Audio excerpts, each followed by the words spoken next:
टाकून बाहेर पडलो आहोत. यानंतर आदित्यजी बोलतील.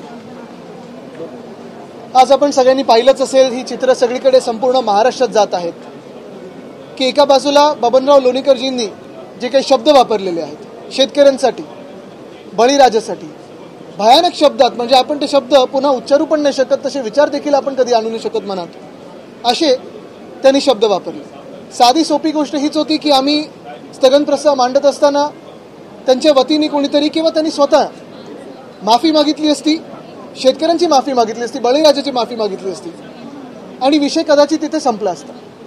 पण ते स्थगन प्रस्ताव मांडू न देणं, त्याच्यावर आम्ही काही बोलायचंच नाही आणि जणू काही सरकार आणि पूर्णपणे भाजप बबनराव लोणीकरांनी जे काही वक्तव्य केलं यांच्याशी सहमत आहे किंवा त्यांचंच अधिकृत ही लाईन आहे असा समज केल्याने आम्ही आंदोलन हाऊसमध्ये सुरू केलं आणि त्यानंतर आपण पाहतोय नाना पाटोळेजी यांना आज 1 दिवसासाठी सस्पेंड केलेलं आहे, निलंबित केलेलं आहे. सगळ्यात धक्कादायक गोष्ट ही आहे की महाराष्ट्राच्या विधान भवनात निलंबन होणं, कदाचित आधी वाकडं कोणी वागलं असेल त्याच्यामुळे निलंबित झाले असतील, पण पहिल्यांदा कदाचित असं होत आहे की शेतकऱ्यांचा आवाज उठवण्यासाठी, शेतकऱ्यांचा जो अपमान झाला त्याच्या विरोधात आवाज उठवण्यासाठी कोणीतरी निलंबित झालेला आहे. मला वाटतं हा एक भयानक पायंडा आपण पाडलेला आहे.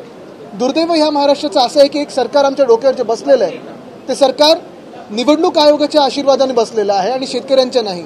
आणि म्हणूनच शेतकऱ्यांना जे आधी तुम्ही वचनं दिली, मग ती कर्जमाफीची असो किंवा कुठची असो, ती न पाळता, त्यांचा अपमान करता तुम्हाला सत्ताधारी बाकांवर बसता येतं, हे आज निवडणूक आयोगाच्या आशीर्वादाने भाजपने दाखवलेलं आहे.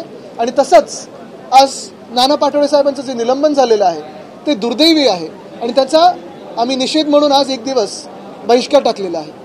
बरोबर. बस चला.